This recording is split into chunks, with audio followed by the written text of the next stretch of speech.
I'm so excited to begin this fairy tale unit, so I thought I would create this little tutorial just to show you guys what I am looking for in this last assignment. I created this PowerPoint simply as kind of like let's call it like little demos here and there, pieces that I put together. It's not like super well crafted, it's just little ideas that I would like to give you on how you can prepare this next presentation unit. So I think the first place where I would really like to start is just to explain to you guys, why did I choose fairy tales? Fun fact, every one of us, no matter where we come from, no matter how old we are, has at some point heard a fairy tale before. Whether it was taught to us by our grandparents, by our parents, it was taught to them by their parents and grandparents. Through word of mouth, fairy tales have been passed on. So it's very important to realize that fairy tales have this unifying presence. They bond people together. The same fairy tale exists all over the world in different countries. I know a Snow White story that is from England and another Snow White story that is from Russia. Very different takes on the same story, but the point is that they are universal, and that is the beauty of fairy tales. So I chose fairy tales simply because they come from oral tradition, and because they come from oral tradition, it's really, you cannot pinpoint an origin for these fairy tales. It's impossible to pinpoint the first fairy tale ever told. So I find it fascinating. I think it's stories that really unify people together. This is why I chose this as the topic for our last unit. So another fun fact, the first recorded version of fairy tales that was published happened to be in France. So there were these salons back in the days, and women used to gather in these salons, and they would, drink some tea. They couldn't have jobs, so what else were they gonna do? And they would tell each other these stories.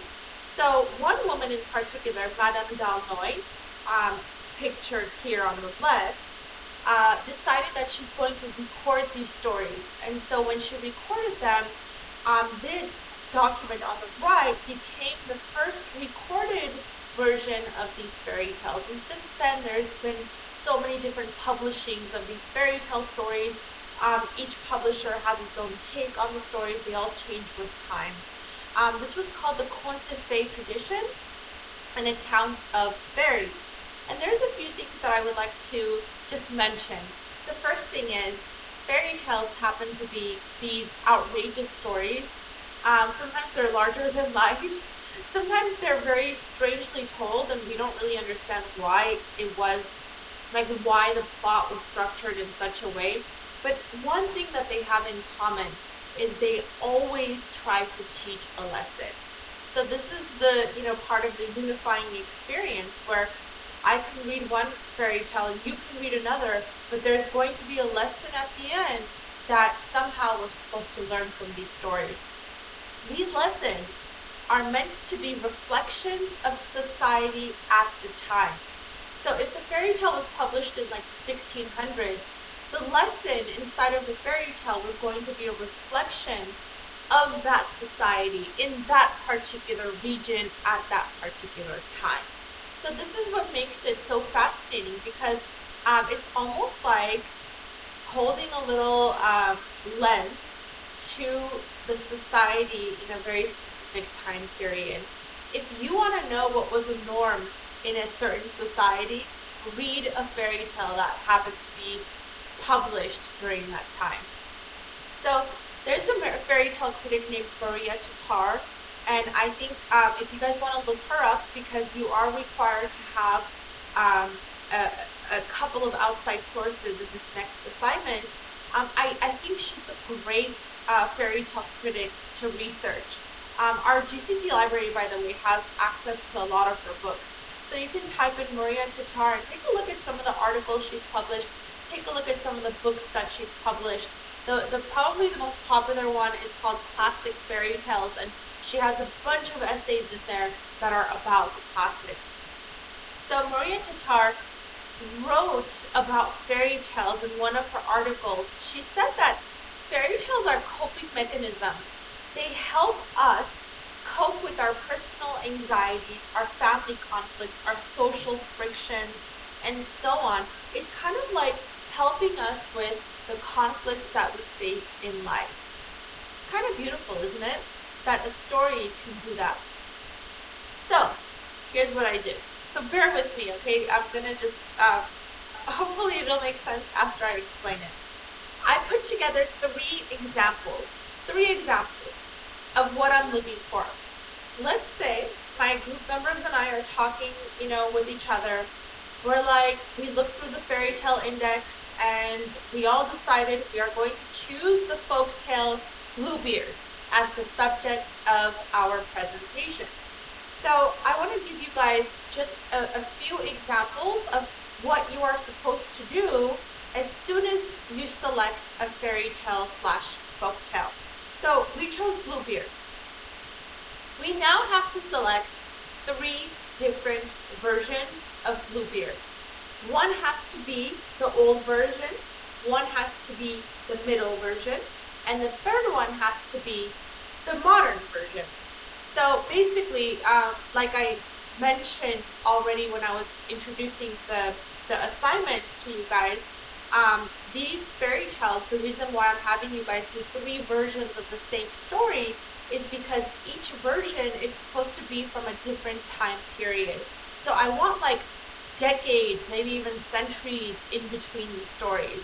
I want an old version, I want a middle version, and I want a new version. So I just wanted to demo what I'm looking for. Here's my old version. My group and I decided to choose the 1697 Charles Perrault version of Bluebeard. So here's the story. There's this man who has a blue beard, just a nutshell of the story. He has a blue beard. Why does he have a blue beard? Don't ask me, I don't know. He has a blue beard and he's filthy rich. So he goes to a neighboring family that happens to have a beautiful daughter, and he proposes marriage, and she says yes. She says yes without knowing him. She says yes to the money. So she gets married to this man and lives in luxury. He gives her everything that her heart can possibly desire, but he says, do not open that door. So basically, she can open any door to the mansion that he's living in, except for one. And he gives her the key to the door, and he says, don't open the door. You cannot open the door. So she promises not to open the door, but what do you guys think happens? She opens the door, and behind the door happens to be the hanging bodies of his dead wives. All the previous dead wives that he had before this woman. And of course, the reality is that this guy is a serial killer. The reality is that, this is going to be her fate because she also opened the door. Now, you would think that a story like that would have a different moral, right? Like, it would have a moral kind of like along the lines of, don't just say yes to the first guy that proposes marriage. You should know who you're marrying. But no, Charles Perrault decides that the lesson at the end of this story is going to be that curiosity killed the cat. That curiosity is not a good thing. That we women are not supposed to be curious. We need to obey our husbands. We need to obey the men. So the lesson at the end, let's say it intrigues my group and I, and we're like, maybe our presentation can be about that. So then our middle version, we decided to choose the 1812 Grimm's Brother version of the story. And once again, the moral is more about obedience. You do need to obey your master, you do need to obey the man, but the woman in this story, in this version, is actually a little bit smarter. And then, let's say my group and I, for our modern version, we decided to use the 1987 anime version of the story. And this version is a lot like the original Bluebeard. Um, the woman in the story is shown as becoming corrupted by the wealth surrounding her. She becomes mean, she becomes greedy. So it's almost like the story has two lessons. You know, one of them is about curiosity once again, but the other one is a little bit more about greed and being grateful for what you have, for what is given to you, because you can easily lose it and you can easily lose your life, which is the case with all the other wives that the man married before that one. So let's say, you know, when we choose, my group and I, the three different versions, we now can analyze what we want to present about the changes that happen in each version. What do we want to focus on? We could focus on the moral in the story, the idea of curiosity. We could focus on the female character in the story. My group and I are going to discuss this and then decide together. So this slide is meant to show you guys, you know, how would we go about choosing three different versions of the same story. And I wanted to give you guys a demonstration. I also wanted to create a slide. Let me just move myself down here. I also wanted to create a slide where I show you guys how I would like the context section of your presentation to be organized.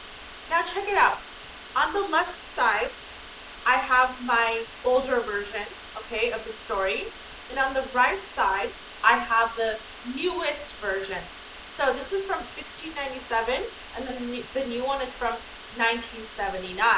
So do you guys see how I made a list of all of the important events in the story? So my context section is kind of like a breakdown of this is what happens in the original version, and then these are the changes that happen in the newer version. And I have the moral at the bottom because the moral is the most important point that I want to emphasize. So I'm looking for organization like this. This is what I want you guys to emulate when you are organizing your presentation. The context version, the context section of your presentation. Next, let me give you guys an example of Beauty and the Beast. So I have another example. My group and I are again going to select three different versions of the same story. So version number one, I put a little summary of the Cupid and Psyche myth story. So this is part of Greek mythology, and this is a story that is from 101 to 200 AD. There is no exact date, obviously. And in this story, this is the very first known story of Beauty and the Beast. It has nothing to do with the story that we know of today, the one that Disney made popular. So my group and I are fascinated by the fact that this is like the origin story that is known for Beauty and the Beast, and we decide we want our original version to start with that. Then for our middle version, my group and I are going to choose the 1757 Madame de Beaumont version of Beauty and the Beast. Now, this version is super interesting simply because Disney borrowed his version from Madame de Beaumont, the 1757 version. What's really fascinating about this version is that the story is a Christian story. It's teaching Christian values. It is also teaching women to make themselves okay, mentally okay, with arranged marriage. Because at that time, women had no other choice but to follow along with the marriages that were arranged for them. They did not have the power to choose their own marriages. Their families chose for them. So they had to, in a sense, be okay with arranged marriage.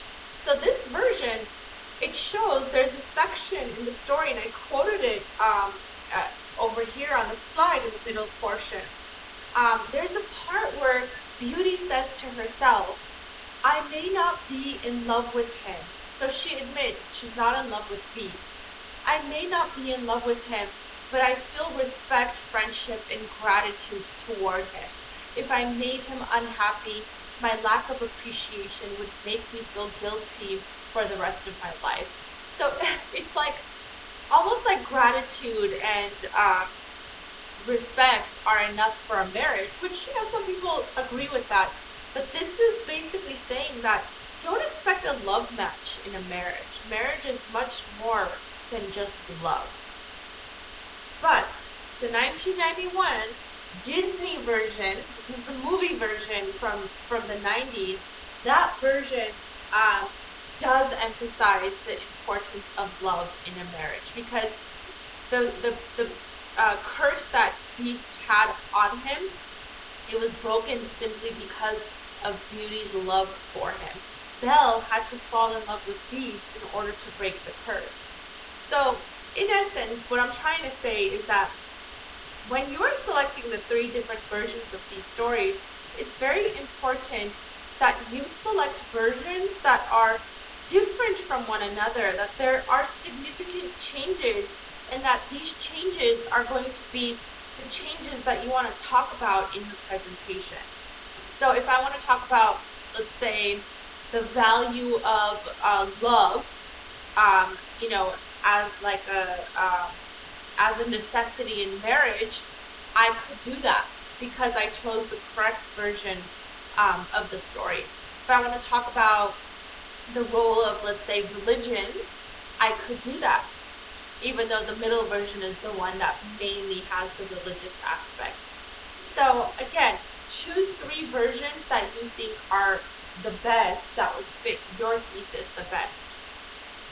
My third and final example is Little Red Riding Hood. Now, I chose Little Red Riding Hood because I think this is probably the most controversial fairy tale ever created. There are so many different versions of this story, and I personally find it very interesting how many different variations of this story actually exist. So bear with me. For my original, again, hypothetically speaking, my group and I discussed with one another, and we choose the 1697 Charles Perrault version of Little Red Riding Hood. Now, I don't know if you guys are familiar with this story, but basically, Little Red Riding Hood dies at the end. The lesson is don't trust strangers, but Little Red Riding Hood trusts Big Bad Wolf. And as a consequence of that, Granny is killed and she is killed. So both of them die at the end. But the lesson in the story remains pretty strong, that you are not supposed to trust strangers. Look at this section in the moral that is written in the fairy tale itself. Charles Perrault writes to young ladies,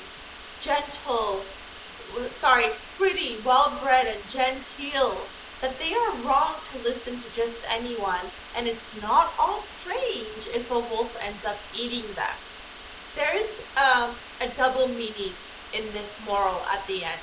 If you notice, Charles Perrault tells us that some wolves are tame, some wolves are polite, some wolves are well-mannered, and what they do is they manipulate young ladies. They go into their rooms, they go into their chambers. So basically, the double meaning here is that young women are supposed to preserve their virginity, that is their virtue. They are supposed to protect it because these big bad wolves, aka men, are out to get the one prize that they have as a woman, which is her virginity. And then comes the 1885 version of the Little Red Riding Hood story. This is it's a 180 turn, okay? Charles Perrault is basically showing us this naive, innocent, foolish young girl who gets eaten at the end of the story, and suddenly, in the 1885 version, Little Red Riding Hood is a little conniving, smart girl. She comes into Grandma's house where Big Bad Wolf has already eaten Grandma. The wolf offers her meat, which is Grandma's flesh, which she eats. Weird. He offers her wine, which is Grandma's blood, which she drinks. And then she strips and gets into bed and starts to figure out that, something is wrong here. So at some point, a light bulb turns on, and she said, I'm gonna go outside to relieve myself. And she basically outwits the wolf. She runs away. So in this version, Little Red Riding Hood is very conniving and very smart. I put a YouTube link to Looney Tunes version of Little Red Riding Hood that also has a very conniving and smart Little Red Riding Hood. So I thought it had like a parallel to it that you guys might want to watch. Then comes our group, and I chose 1979 version of Little Red Riding Hood. This is the version that's called A Company of Wolves by Angela Carter. And in this version, Little Red Riding Hood tames the wolf. Tames the wolf. Isn't that crazy? Basically, at the end of the story, the wolf becomes her pet. She becomes the wolf's master. Very interesting story. There was actually a movie made about this story. It's called A Company of Wolves. So if you guys are interested, you can check it out. Now, I wanted to also create a slide because there's a segment in our presentation where I emphasize that I would like your presentation to be visually rich, like to be a very visual presentation. Here's what I'm looking for. I'm looking for visuals and images that are going to help your argument. So if I represented in the original version that Little Red Riding Hood was innocent and foolish, well, why not incorporate a picture of this naive little girl? If I said that in the middle version, Little Red Riding Hood was a lot more clever and a lot more seductive, why not include an image that shows her as a seductive character? I also said that in the newer version, she was pretty heroic, she was strong, she was witty. After all, she was able to dominate the wolf. And I would like to show her as having a sense of power. So basically the images, when you incorporate them into your presentation, they should have a purpose. They shouldn't just be like, oh, look how pretty. It should just be like, having a meaning behind it. Finally, this is my last slide, I promise. I created this slide because I wanted to show you guys what are some possible group thesis statements you can form for this presentation. You have to have a strong thesis. So as a group, if we are going to select 3 different versions of the same story, then it's really important for us to think, okay, if we're looking at the changes from one version to the other, what kind of change do we want to focus on? So I gave you guys some ideas, some rationales. You can maybe look at changes in theme, changes in moral, like obviously there's moral in the story. How does it change? Changes in gender roles. Obviously, if they're supposed to be a reflection of our society, then the roles of men and women change with time. Changes in values. I mentioned arranged marriage. Changes in norms. What is considered okay, what is not considered okay in our society today. Changes in characters. I have a really good presentation that was on Maleficent from Sleeping Beauty. One of the older version was from the movie version where Maleficent is like pure evil. I think it's from the 40s or the 50s.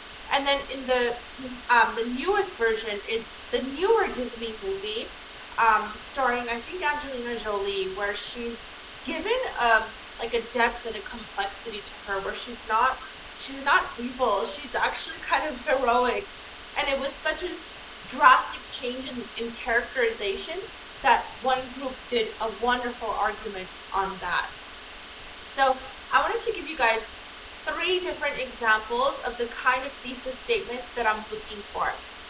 Here is sample number 1. Using Bluebeard. Bluebeard is a folktale that has changed for the better. So I just want to stop right there and emphasize something. Your thesis should reflect your position. Are you guys saying that the change that you are seeing from the old to the new version is a positive or a negative change? So notice how the thesis emphasizes that. Bluebeard is a folktale that has changed for the better. It's going to be a positive representation.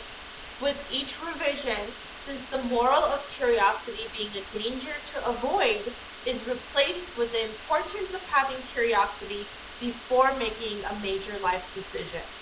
So my group is going to focus on the change in the moral that we see from the old to the new version. And we think that this change is a good change. Here is sample thesis 2. The story of Bluebeard does not represent a positive change in character. So again, notice how I need to see what your position is, that you think the change is good or bad.